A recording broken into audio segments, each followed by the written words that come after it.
जब प्रभु श्री राम ने सरयू में जल समाधि ली और पूरी अयोध्या रो रही थी, उसी समय हनुमान जी खुशी से नाच रहे थे। क्या उन्हें अपने प्रभु की मृत्यु की खुशी थी? क्या उनकी भक्ति झूठी थी या फिर इसके पीछे छिपा है रामायण का सबसे बड़ा दिव्य रहस्य? रुकिए, आगे जो जानेंगे वो आपकी रामायण की समझ ही बदल देगा।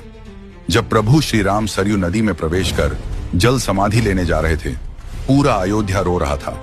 देवता मौन थे क्योंकि प्रभु का अवतार पूर्ण हो चुका था। समय आ गया था वैकुंठ धाम लौटने का। लेकिन एक समस्या थी, जब तक हनुमान जी अयोध्या में उपस्थित रहते तब तक प्रभु श्री राम को कोई स्पर्श भी नहीं कर सकता था।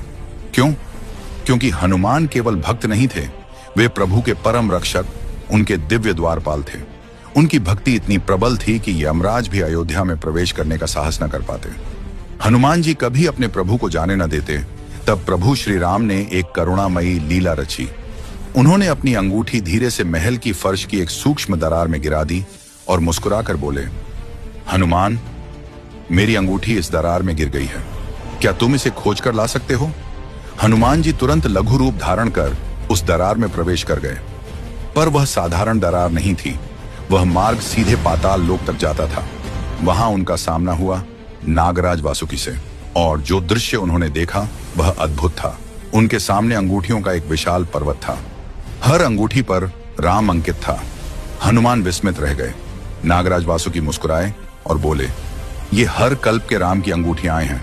राम केवल एक नहीं, हर युग, हर सृष्टि चक्र में अवतरित होते हैं, आते हैं, लीला करते हैं और फिर वैकुंठ लौट जाते हैं।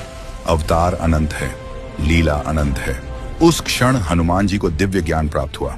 उन्होंने समझ लिया, प्रभु कहीं जा नहीं रहे, वे केवल अपनी लीला का एक अध्याय पूर्ण कर रहे हैं। जब हनुमान वापस लौटे तब तक प्रभु श्री राम सरयू की पावन धारा में विलीन हो चुके थे।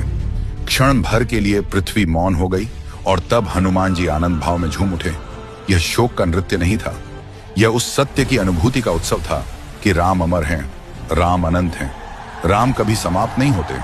यह नृत्य मृत्यु पर नहीं था, यह अवतार के सनातन चक्र की अनुभूति पर था। इसलिए कहते हैं, हनुमान की भक्ति इतनी गहरी थी कि स्वयं प्रभु को भी लीला रचनी पड़ी।